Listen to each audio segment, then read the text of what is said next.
Hello, everyone, and welcome into our weekly show of NASCAR here on The Grueling Truth. My name is Ryan Peters. I'll be the host today. And joining me are my two colleagues. The first one in the middle, some would say the tallest Hoosier in Malibu, Steve Risley. How are you doing, sir? I don't know. I'm doing great. That's questionable because, Reggie Miller lives about 20 minutes from me in Malibu. Not a Hoosier. He is a fellow Californian, though. Well, you're right. He was born in California, but he is what we would call a transplanted Hoosier. Anyway. Yes, he is an adopted son here in the state of Indiana. But I think he's only 6'5". So anyway, go ahead. I apologize for taking up too much time. No. How you doing, sir? You doing good? It's been a minute. Who, me? Yeah, you. Oh, I'm doing fine. Get on to our next host. Who, me? No, the other 6'9" person on the show. Hey, I'm getting chastised for being too talkative, so, We'll move on to sometimes the host and now one of our other correspondents here. Joe, he's a little bit everywhere, but Joe, I heard you caught a 2-pound bass over our weekly layoff. How was that? I did not. You didn't? It was 1.5 pounds. Yeah, no, it was that big. So, but anyway, but you still got it mounted. That's right. I'm glad we're back doing the show. We've had a little bit of a layoff. We wanted to do this show every 3 or 4 times in the last week during our break, but we couldn't ever get Steve Risley on here. He was being a little lazy covering the NBA, and he was like, you know what, fuck the NASCAR. I don't want to do that right now. I'm just going to cover the NBA. So we haven't been able to have a show. Joe, I will tell you this, buddy. I guarantee you, in the break between the last NASCAR race and we sit here now, I watched more frickin' racing, twice as much racing as you did. I will guarantee you that. Okay? Were you watching RC cars? I may have watched some RC racing too, but I guarantee you there wasn't a race or a race show on TV in the last 10 days that I missed. Well, I missed all you guys, so I have actually been in the basement racing my Hot Wheels. Sure. I appreciate that, Steve. I've just been in the basement racing my Hot Wheels against my son. We throw down like $5 in Monopoly money, and, well, now I'm trying to pay the bills doing this, even though our salaries are, pretty hefty. So, as always, this show and every show here. Wait, can I interject about racing? Can I interject? Oh my gosh, I was interrupting. No, you can't, Steve. Go ahead, Ryan. Oh. Perfect. Okay, I'll write a note. Truth is powered by betting.net. Betting.net is your best bet for finding an online casino or sports book for you. Steve, you had something to interject. Go ahead. It was just comical because you were talking about your Hot Wheels. There was a video clip on Instagram of the track that Joey Logano built for his son. It was a Hot Wheels track, complete with all the orange track and everything like that stuck together in the 3-foot sections. And it ran all through the downstairs of his house. Just made me think of it. He's doing the same thing you were doing, see? Joey Logano was with his son racing Hot Wheels. The only difference is I would race my son fair and square. Joey probably wrecked his son so that he could probably get the win. That came up. that came up. Well, as you guys alluded to, we have not been on for at least a week. The last time we came on, we talked about the Sonoma race in California. So there is quite a bit of news to blitz through real quick. So I'm just going to go ahead and get through it. And then if there's something you guys want to interject afterwards, feel free and we can take a discussion therefore. But since we last came on earlier today, a few hours ago actually, it was announced that NASCAR Hall of Famer and pioneer of the sport, Bruton Smith, has passed away at the age of 95. Unfortunately, that's not the only sad news that's happened since we last been here. We talked a little bit about how Clint Boyer wasn't on the last broadcast for Fox. It has come out that he was in a fatal car accident. So that's why he was not on the last Fox broadcast. It sounds like what I've understood, it has nothing to do with Clint Boyer. It's just a horrible accident and possibly a mental health incident for him. But we do keep our thoughts and prayers for everybody that's involved in that. On the other side, Steve, this probably you a little bit. Valvoline has extended their partnership with Byron and Larson until 2027. Another piece of news, the Busch Clash will return to LA next year. So again, in your backyard as well. Yesterday, a tire test was happened at Martinsville, where the cars were running without the diffuser. So that's something to pay attention to as NASCAR is trying to see different things about how possibly they can work with this new car, and they are doing different things in the middle of the season to see how it will run.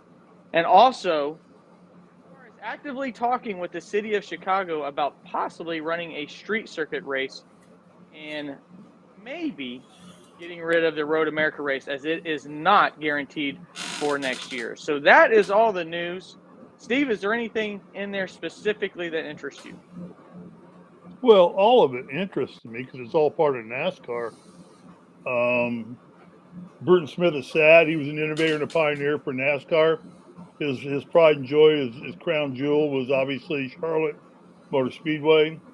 And he went on to build, I believe, Texas. And I don't know if he was involved in Las Vegas as well. I'm not 100% sure of the tracks he owned and managed. But Bruton's philosophy was just clearly the fans come first. If we don't take care of the fans, we're not going to fill the seats. We don't fill the seats, we're not going to be able to pay the purse. And there'll be no reason to race here. So he made sure that the fan experience, and he was one of the first people to really do that. You know, the France family was just more about putting on great racing and the good old boy network. And then Bruton came along and built his tracks that way. And yeah, he's a tremendous loss, but he's 95. His sons have been running the Speedway Corporation for a long time anyway. So it's just sad to lose a Hall of Famer and somebody who made the contributions that he made to the sport.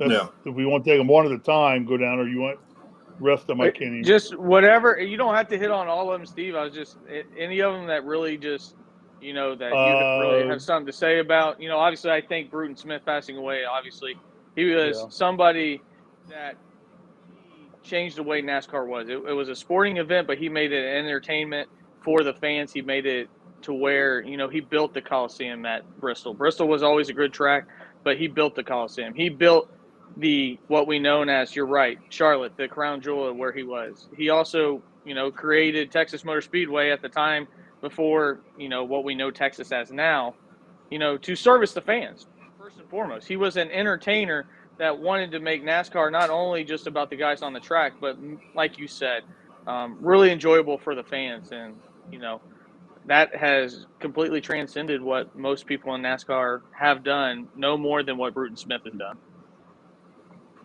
Yeah. So? Right. I got two things, moving on from that, and that is terribly sad news. I do know Bruton Smith was 95, and I don't want to overshadow it, but that's a good run. 95 is a good run. So still a sad day, but, as life happens. But you talking about Clint Boyer, just to clarify what you said there, he was involved in a fatal accident. He was not killed. I don't think anybody, in case you didn't know, Clint Boyer was not killed. From what I understand. Thank you for clearing that up, Joe. Yeah. So from what I understand and have my understanding of the incident, he was getting off an off ramp just outside, going to the Lake of the Ozarks or the Ozark Mountains, getting off an off ramp to the highway, the interstate, and somebody that was what's the best word? Drug induced, possibly, ran across the road, and Clint Boyer did not see that individual, and what happened. So I kind of feel bad. I know last week on our show, Steve, I kind of talked to you about this on our post race show. We were kind of making fun of Clint Boyer, talking about how he's probably fired, and just making jokes about him. I do feel kind of bad now that we were kind of making jokes and then finding out what happened. I do feel bad about that. But the news that you brought up, the one thing that interests me is the tire testing at Martinsville without a diffuser.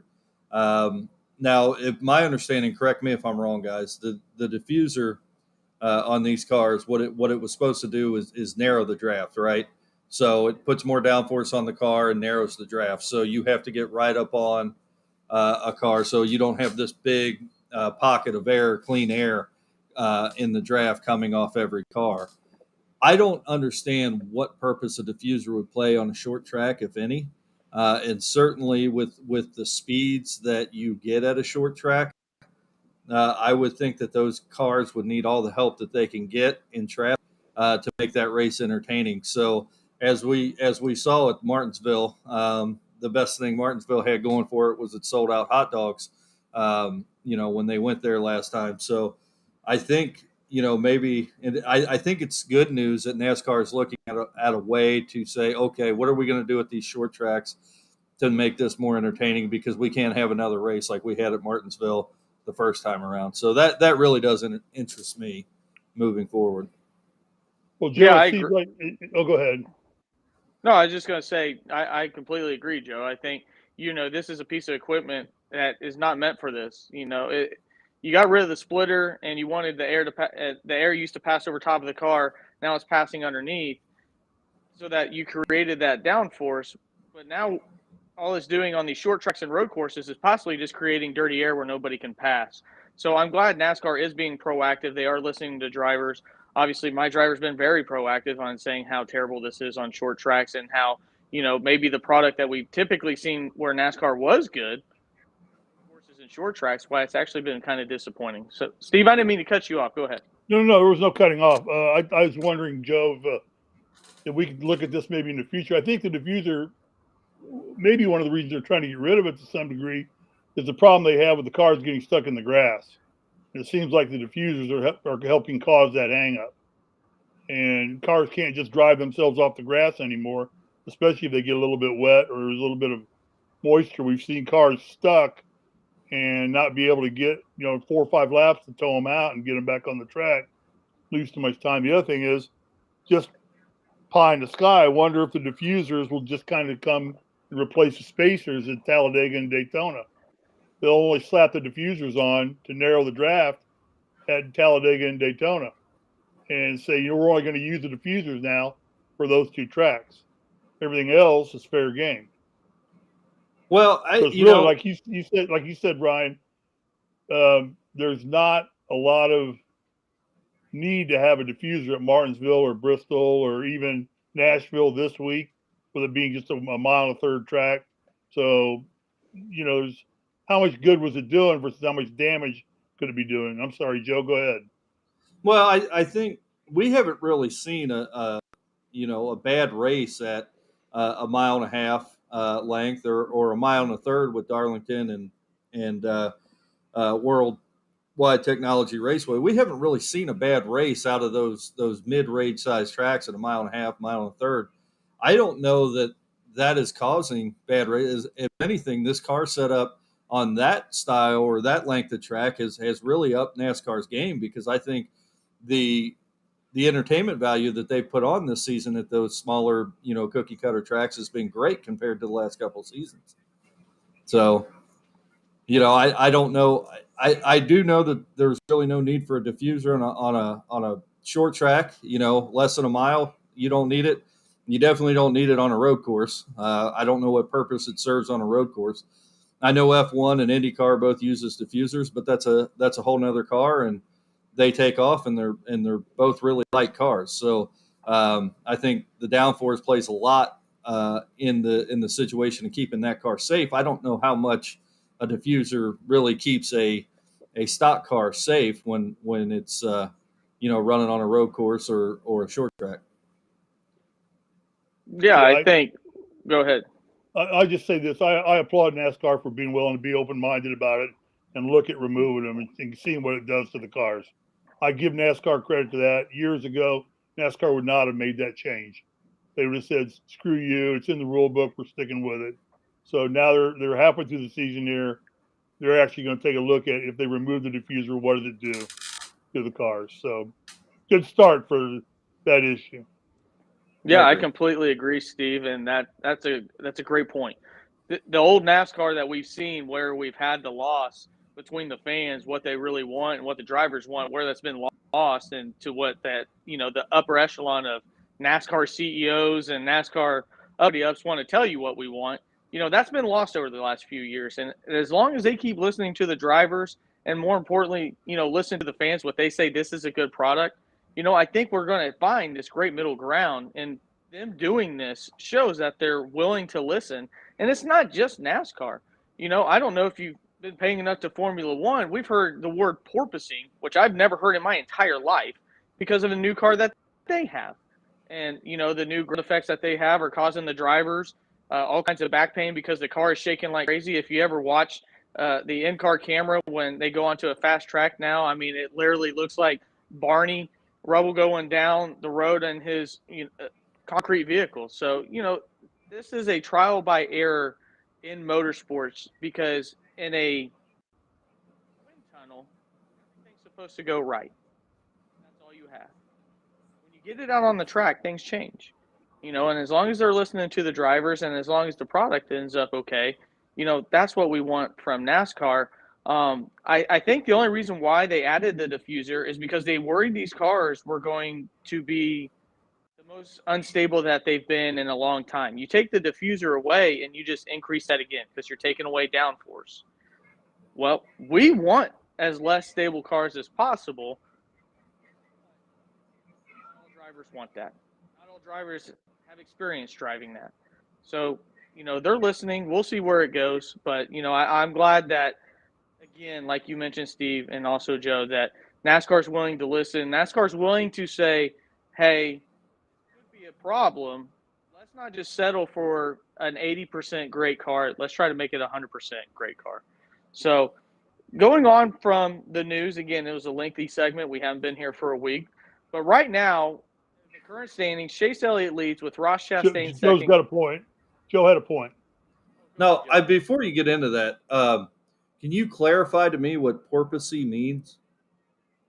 It means when you're trying to drive like this and the car's making you do this. Okay, is it a made-up word? No. No, Porpoising I actually looked it up. I had no idea. Porpoising occurs in racing cars a lot. Okay, I've never heard that before. Yeah, it's mostly happening to the Silver Arrows right now. Mercedes seems to be the worst at it happening to. The design flaws, it seems they all are porpoising a little bit because they all have similar design and new aero packages, but it's worse. And actually, there was question whether Hamilton was actually even going to be able to drive the next week because in Canada because his back was so tore up from the race a week before. But it was smoother. He finished on the podium. They seemed to be correcting it and working it out. But I think the message there, Joe, is we just don't realize what kind of air effects have on these cars at 190 to 200 miles an hour, whether it's a NASCAR, an Indy car, or an F1, or a drag car, a top fuel. Those guys they're pushing 350 miles an hour now in a quarter mile. There's so much air and wind and ground effects going. It's amazing those things don't take off. The airplanes don't go 350 miles an hour when they launch. They're not. I don't think they're flying that fast at rotation.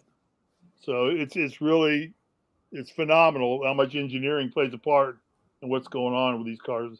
But porpoising is something that has happened for a long time. What's amazing, Steve, is you mentioned drag cars, and they were at Thunder Valley this weekend, and John Force is still getting into a car at 70 years old. I didn't know he was still doing it. Anyway, Ryan, go ahead.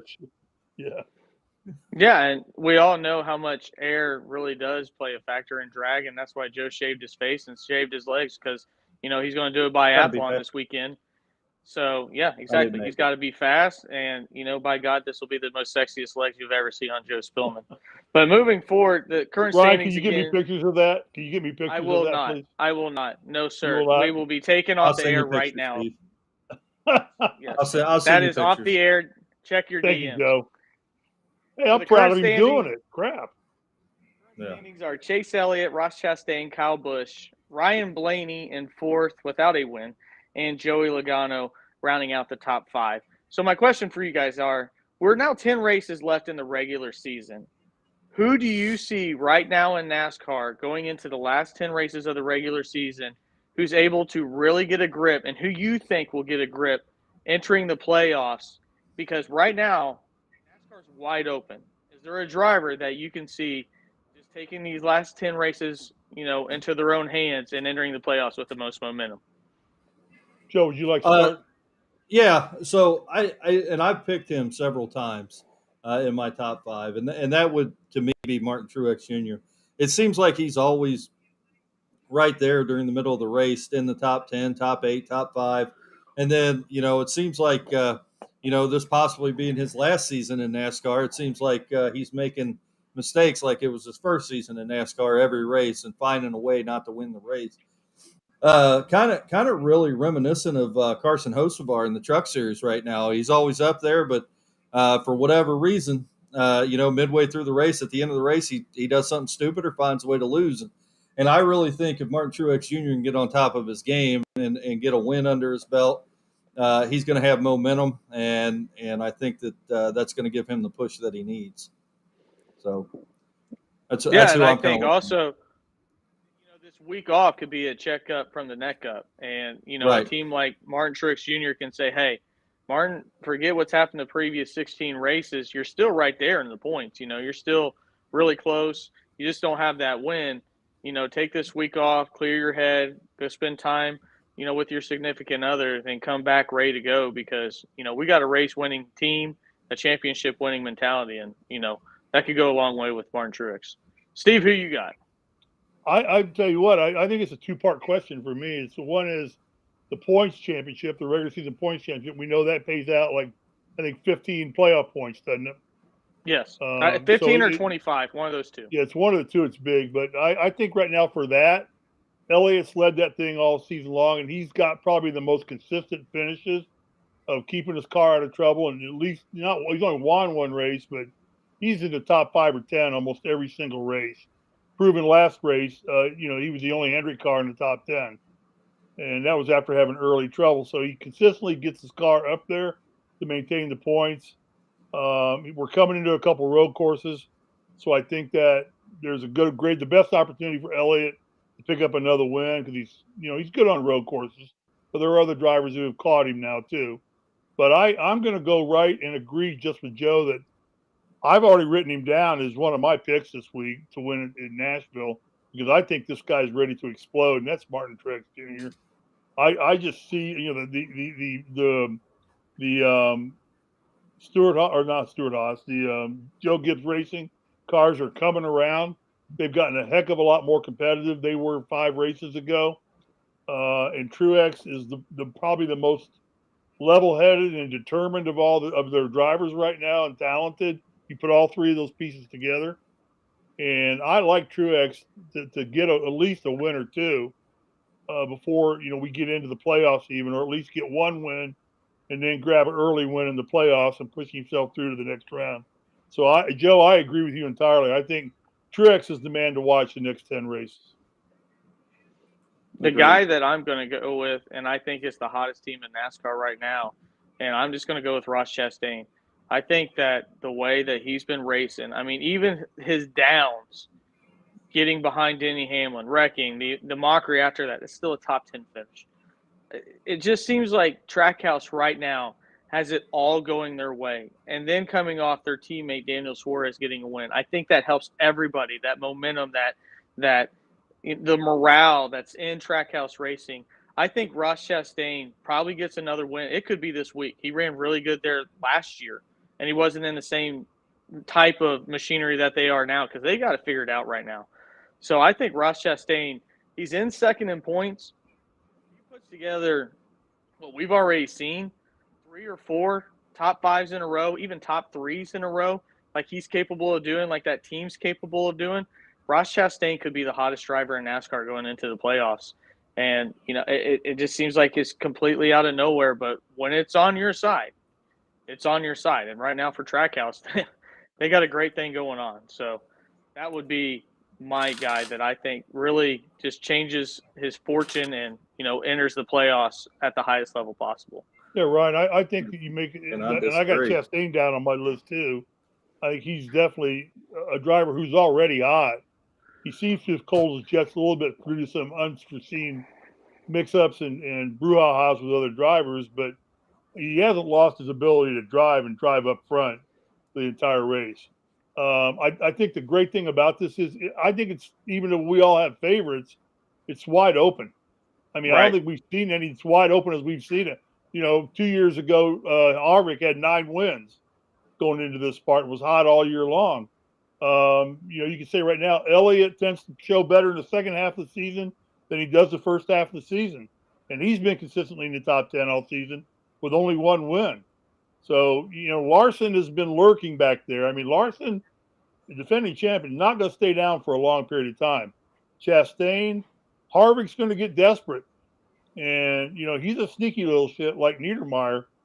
I think Harvick's going to end up in the winner's circle some way before this thing's over. So the fun of watching these last 10 races is just because it is wide open. Right now, the whole number one thing for these guys that have already got wins, keep your damn car out of trouble and finish the race and get points. So Right. That's my point. Joe? Agree. Oh, no, I agree. I'd already answered. I was kind of looking at drivers that weren't cemented into the playoffs yet. When I'm talking about Martin Truex Jr. But you mentioned Kyle Larson, and I do think you're absolutely right, Steve, that at some point here, Kyle Larson, right now, I think it's less about his driving. I know I went on a tirade about him not being able to drive the low line at any racetrack, but I still think he's one of the better drivers, and he's got to come out of his funk sooner than later. And I think he's going to start winning races in bunches here soon. So, go ahead, Ryan. Well, now we're getting close to almost right in the middle. We're 16 races in, I believe, so far. So we're almost right halfway through the season. And I don't know if you guys were like me in school, but when we got close to midterms, I started sweating a little bit more. Things got my palms, got a little bit sweaty. I wondered if I could take the teacher's report card and, do a little bit of magic will work. So we're going to do a little bit of report card edition for our midterms. So I want you guys to give a passing, a middling, making it through, and a failing grade so far for halfway through the season. And it can be anything. It can be the cars. It could be a team. It could be a driver. Whatever you want to do. Who's passing right now? Who's skating above water, getting that C average, and who's failing in your mind? Joe, I'll let you go ahead and start it first. Well, who's absolutely failing or failed, didn't pass the course, they're repeating the grade, is Fox's coverage of racing. But oh my God, I thought we could somehow get through. I thought we were done. I thought it was over. But like Pet Cemetery, the son of a bitch just keeps coming to life, which is Fox's coverage. I'll give you. There's a couple drivers that are on my fail list right now. One's Kevin Harvick. I think we talked about him earlier in the season. He's had a couple chances at tracks that I thought he'd do well. I don't know if he gets a win this year. It seems like he's just, as he's aged, it seems like he's not able to keep up anymore. That's just what I see. And also, I'll have to give a failing grade to RFK and Brad Keselowski this year. I know they had the issue with losing 100 points, but their competitiveness this year has been absolutely terrible. As far as a passing grade and done beyond what was expected, well, I'll have to go back to Trackhouse Racing. It's a 2-car team, both 3 wins this year. Ross Chastain with 2, Daniel Suarez with 1 now. I think that blew expectations out of the water for that team. That's essentially an upstart team to me. And then, right where they should be, I think, as far as teams, is JGR and Hendrick Motorsports. Yeah, they've got wins. They've dominated, some of the races as of late. But I think we all expected that. So, I don't really want to toot anybody's horn for doing what we expected you to do. So, that's kind of where I'm at with pass, fail, and where they should be. Steve, who's on your report card? My report card is extensive.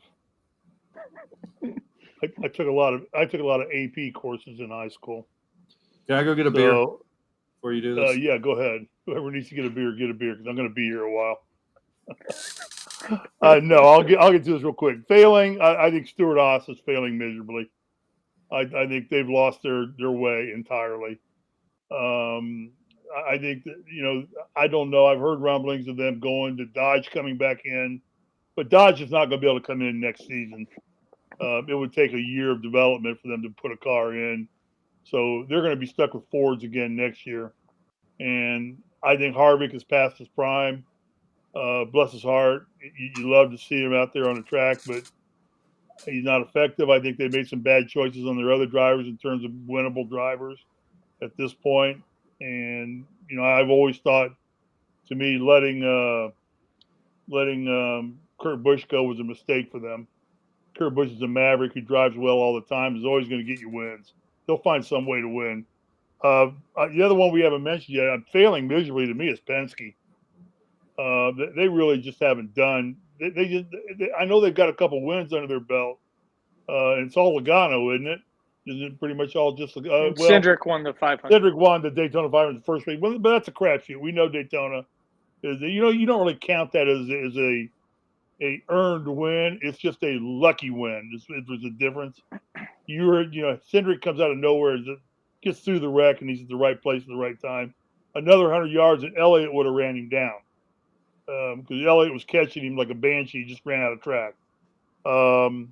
RFK, as Joe said, these are pretty much all what Joe said. The other one who I think just failed and is going to continue to fail, individual driver, I think is just Bubba Wallace. I think he's been overhyped, overmarketed, worse so than I even think Danica Patrick was. Because I don't think anybody expected Danica Patrick to really win races in NASCAR. They just expected her to be the first female in the sport. And she did her job there. She represented the females well. She drove. It was in a wreck every time there was a wreck occurring. But she was a cash cow for Stewart Haas at the time. So those are my fails. Just kind of making the grade, getting along. I think I would give that to 2311. As the first time to have a win under their belt with Kurt Busch, being smart enough to pick up Kurt Busch and use him. I'm not sure how much help he's given Bubba at all. But I think if that team wants to excel, they're going to have to consider jettisoning Bubba and find another driver on that team. And I don't think that's going to happen, truthfully. I'm not sure NASCAR would let that happen, if possible. Succeeding, JGR is coming out of nowhere. They're hot, and they may be the hottest team. Hendrick's been there all year. I know they've been down the last couple of weeks, but I think that's mainly because JGR is just lighting fire. And, they're losing out to JGR. I wouldn't say it's anything that Hendrick's doing wrong. It's just they've gotten past a little bit, and we'll see if they rebound. They got all four. They're the only four-man team that has all four of their drivers in the playoffs. So, I mean, Hendrick or JGR doesn't have that yet. So, guaranteed with 4 wins. So, Chastain, individual driver, definitely succeeding big time. Biggest surprise of the year for me is Ross Chastain. With Trackhouse, a smaller team, turnaround team, and definitely Trackhouse right along there was succeeding well and making the grade well above doing what our expectations were for Trackhouse this year. So that's my picks. Yeah, I think you guys both really, hit on a lot of different areas. My failing grade right now, I just go with Richard Childress Racing. I feel like they have a solid driver in Austin Dillon. I don't think he's a great driver. I think he's better than, somebody you mentioned in Bubba Wallace, but it seems like he's close enough to get 10th, and then he'll do something stupid enough to where, he'll end up wrecking. Tyler Reddick's been close enough all year long. That's not been able to go. Go ahead, Steve. Just a promo. Tomorrow night at 10 o'clock, the first edition of Life in the Fast Lane with Austin Dillon on USA Network. 10 o'clock. Everybody tune in and watch. They're on their way to this episode. This 30-minute episode involves them going to Daytona with with Austin, his wife, and his best friend, and her wife, and the road trip down to Daytona. It's a cannot miss NASCAR show. And don't puke, Joe. I'm sorry, I had to get that in. Yeah, you and 3 other people are going to. Go ahead, Ryan. Yeah. Well, we might have 3 people watching this now after that plug, but No, I just Jeez. think with Richard Childress Racing, I feel like they should be better than what they are, and they never are. I think where we put Richard Childress Racing in our minds compared to what they really are, I just don't think it's there. I think they're a below average team. It seems like they have decent talent, but that talent always does better whenever it leaves. Speaking to a guy like Kevin Harvick, we all knew Kevin Harvick was a good driver, but it took Kevin Harvick to leave to finally really start winning and being a dominant figure. I think the same thing's going to happen to Tyler Reddick. So, I think RCR, again, gets a failing grade. My average, just passing, and this is going to be harsh, and I brought this up before, I'm going to give it to Kyle Larson. I think a lot of people last year said and believed that he back and showing what he's shown is the best driver in NASCAR. And right now he's not in the top 5 in points. So I just seen a lot of flaws with Kyle Larson that he shouldn't be doing in Hendrick equipment. I think he's arguably the best driver at Hendrick. And I think a lot of times he puts himself in a situation, is kind of what Joe has said, to where if he just took care of his own car or just made smarter decisions, he would be top 5. Last year, all went right. Now he's more opportunity in this car for his own style, and I just don't think it's gone the way that it should with Kyle Larson. I think Kyle Larson should be one of those guys that has a chance to win every single week. And there's too many times, like at Charlotte, he can't keep his own self out of the wall. Earlier this year, he couldn't keep his own front end out of his own teammates' rear end. And I think that we've seen the human nature that is Kyle Larson, and this reminds me more of a Chip Ganassi Kyle Larson versus a Hendrick Kyle Larson. Joe, as you know, and Steve, as you probably paid attention as well, the guy's the betting favorite every single week. But at the end of the day, he's just not there every single week. He's good. He's really, really good. We put Kyle Larson on that pedestal. I expect that pedestal. I expect that consistency every single week, like Kyle Busch was back in the day, like Kevin Harvick was back in the day. And right now I'm not seeing that with Kyle Larson. He's a damn good driver, but I think he's making too many personal mistakes to be right now getting a passing grade. To me, he's a C+, B-. He's definitely not bad. Don't take it for don't listen to what I'm not saying. I just think I have so much expectations for the driver that is Kyle Larson, and I just haven't seen enough consistency this year. And the guy that I'm going to give a passing grade to, and I don't think we've talked about him enough, that's Michael McDowell. He's led more laps this year than he ever has in his entire career in a single season. He's had the most top 10s that he's ever had. He just got another top 5 this past week at a road course. And I think Front House Racing, to their credit, has said that, we get Michael McDowell in this car, he's going to be really good. And we went from seeing Michael McDowell being a road course / super speedway type driver to now that he's, he's doing well everywhere. And I think that's what we wanted this car to be, is to show the talent of some of these lesser teams and really put it in the driver's hands. And I've been really impressed with Michael McDowell and a couple other drivers, like an Eric Jones and a few others. But Michael McDowell, I think, has done such a good job with the equipment that he has, and he's been really consistent. Boy, you open up a whole new can of worms, Ryan, in the sense that this came up in golf back in the early 70s, maybe mid to late 70s, when Karsten Ping developed the first perimeter-weighted golf club. It's called the Ping I2. It became the hottest selling club, remains still one of the top. And all that Ping has done, and every other company now bases off perimeter weighting because it minimizes errors on the golf course. No. Do we Cavity want back? Cavity back, yeah, exactly. Do we want a car on the track that equalizes drivers because of the car? Are we hiding talent then when guys like when Earnhardt, Petty, and Jimmy Johnson, who won because they were just talented, could put together 7 championships? Do we want a car that equalizes the playing field, and it's not equal drivers that are equalizing the playing field? Just a question. Maybe we touch that next week, because that's a whole can of worms that we could be here for an hour debating. That's a good question, Steve. But I think this year is the first year that you've. I think last year you saw more of a car that was conducive to highlighting certain aspects of driving, and I think that's why Kyle Larson did so well last year. This car this year has certainly evened the playing field that you see drivers that are great drivers like Ross Chastain on not so big teams competing really well, and I think that that's a reason for it.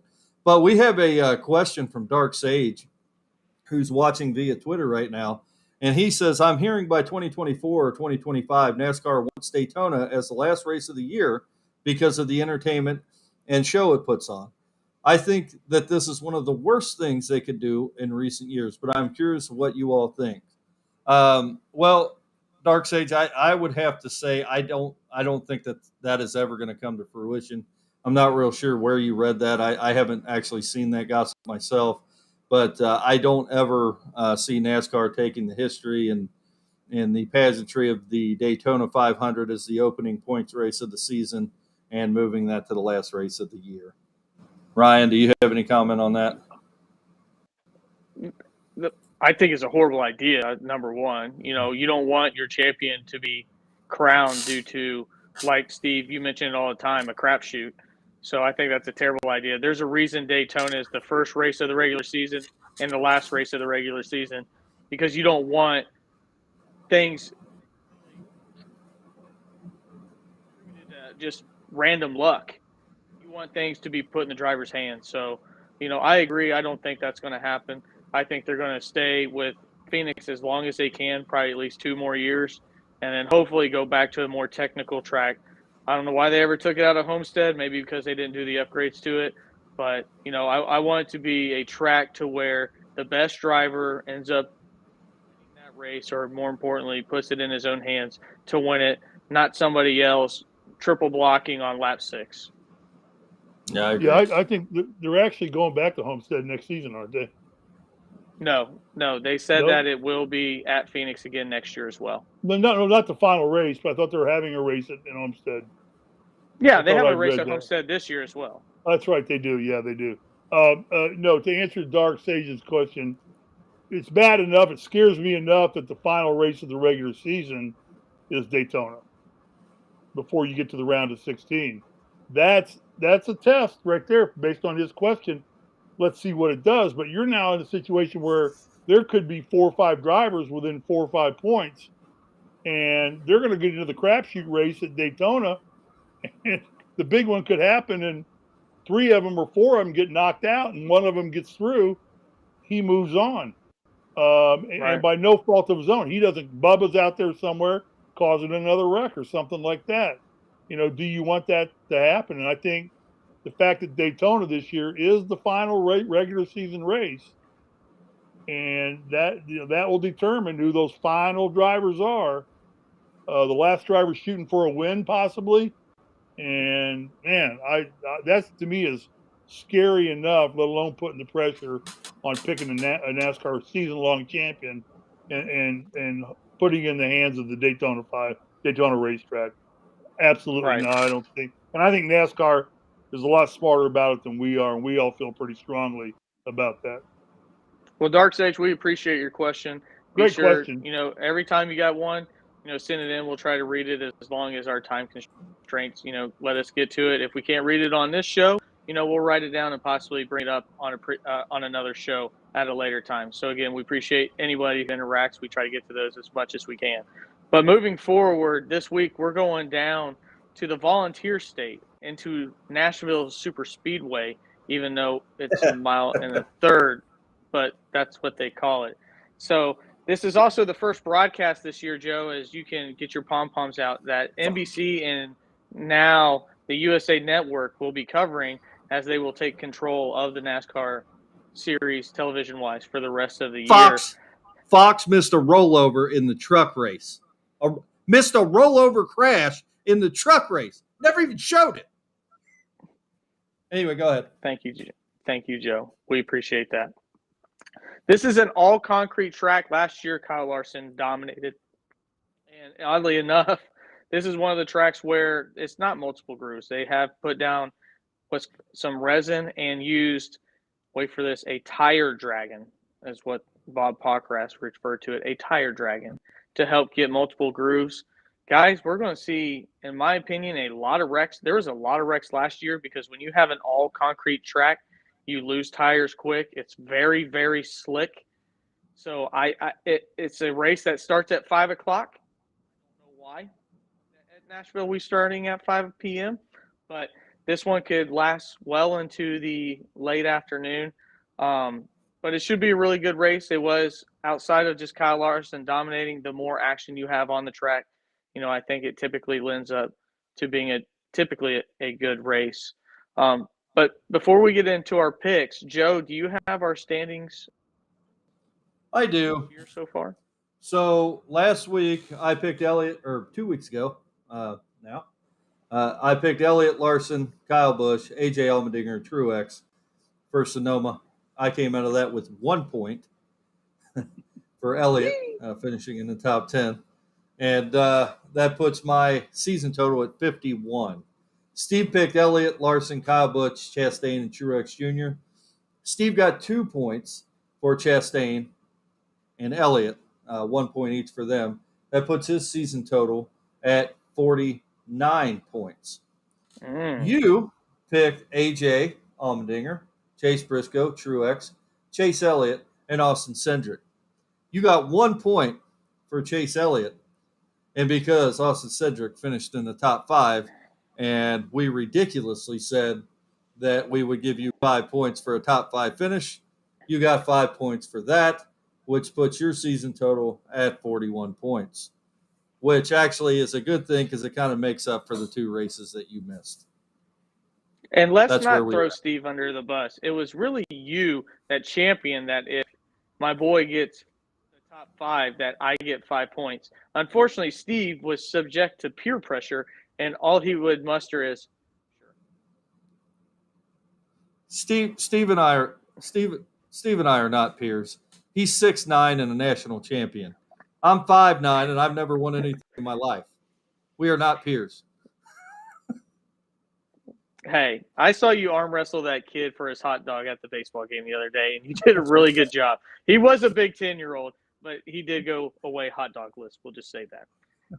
So, guys, going into this race, is there anything that you want to preview, for those that have not watched, as this is a new track to the NASCAR circuit on the Cup side?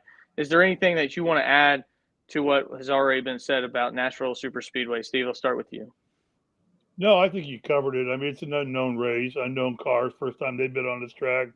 So I think it's going to be fun. I think actually the start time is probably 4 o'clock local. Because I think Nashville's on Central Time, not on Eastern Time, like you guys are. But out here we get 2, 3 in the afternoon. Hell, Sonoma started at 3. Yeah, I don't understand why they're starting so late. I don't. Unless they're tying the Grand Ole Opry into it or something like that, or heck, I don't know. But it'll be a good show. But have you ever been to Nashville, Steve? Many times. I love Nashville, the city. They're starting at 5 o'clock. Live there because everybody there is hung over until 3 in the afternoon. That's probably every true, day. I guarantee you, on more than one occasion, I was one of those people. Yeah. I was one of those people down there trying to get into the Bluebird and all the other places like that. And then I got up on open mic and thought I could be a country singer.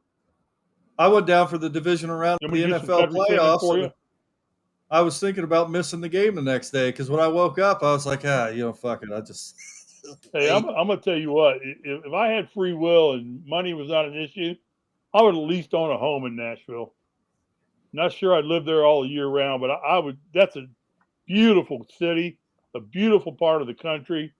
Laid back as all hell, and a clean city.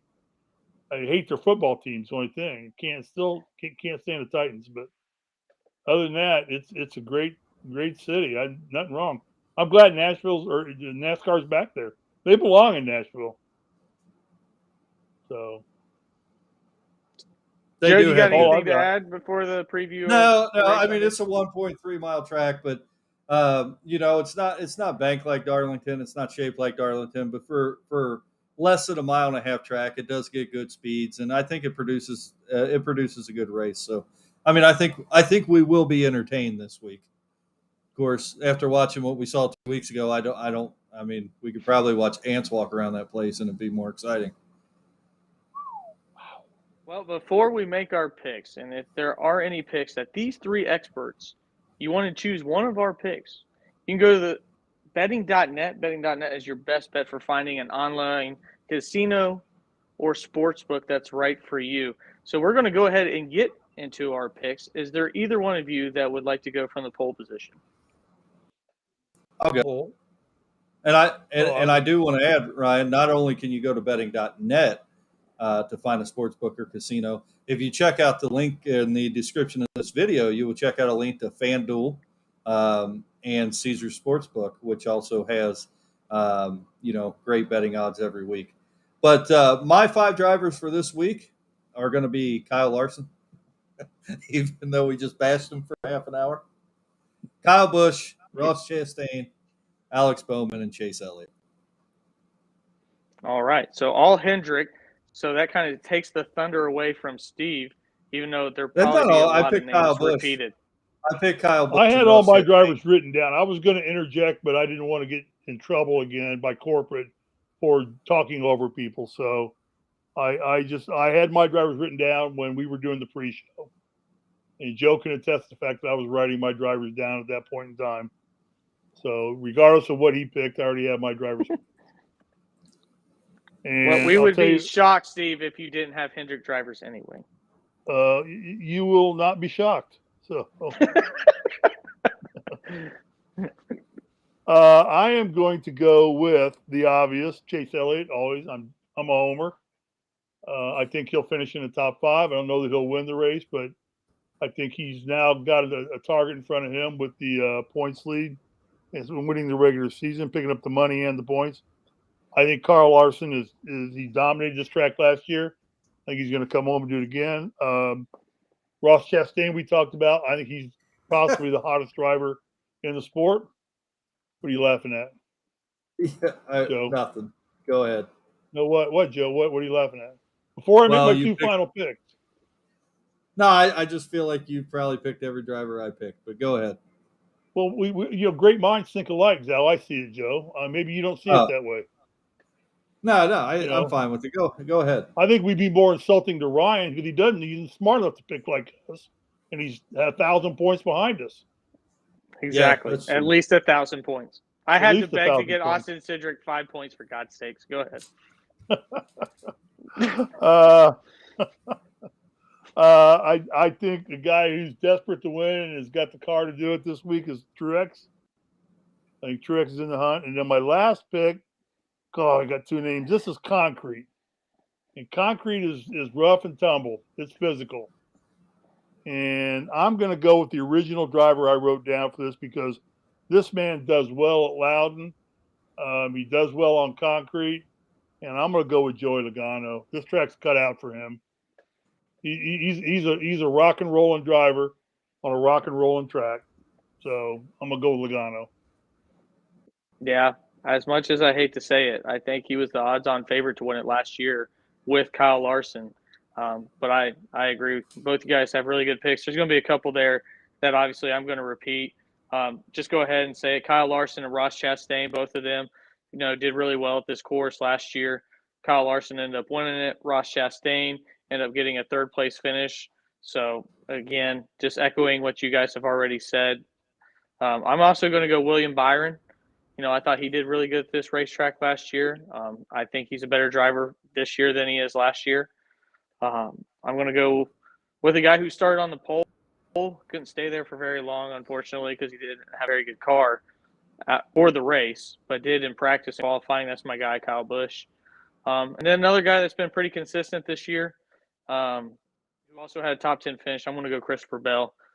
He's just there, hopefully, to give me some points. I need a few guys to give me those 1 points. You guys are separated by 2. I'm down by 10. So I need to start getting rid of my Chase Briscoes, my Austin Dillons, and God forbid, my Ricky Stenhouses once in a blue moon, and start trying to rack together some points here going down the home stretch. So one thing I will say for everybody that's listening and that does want to make a bet this weekend, this is going to be the first time all year that NASCAR outside of Daytona has 50-minute practice. They're doing that to give more airtime and get the commentators comfortable, kind of like, a pregame warm-up for the commentators. So they're allowing a 50-minute practice this weekend. Pay attention to that. That's huge. Where are they showing You'll be that on? Is that going to be on USA? Yes. Yep. Also, so USA Ryan, will have – go ahead. Are we going to do our betting show Saturday night? Are you wanting to do that? So, just for you that, do end up using betting.net, want to throw down some cash.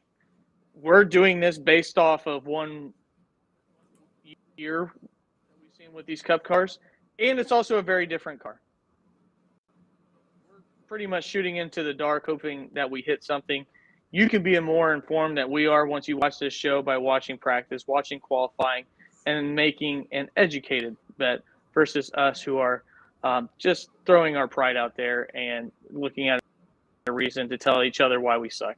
So, well, guys, Right. That's going to wrap it up here on this end. Do you have any final or closing thoughts? Great show. Great show. Well, everyone, we appreciate you tuning back in. As NASCAR took a week off, we did the same, but we will be with you for the rest of the season. Again, we're 10 races out before the playoffs start. And like always, the grueling truth is brought to you by betting.net. Betting.net is your best bet for finding an online casino and sportsbook that's right for you. We'll be back Sunday, whenever the hell this race ends, after its 25 possible cautions. So my name is Ryan Peters for Joe Spilman and Steve Risley. Thank you for tuning in. Have a good night. Good night.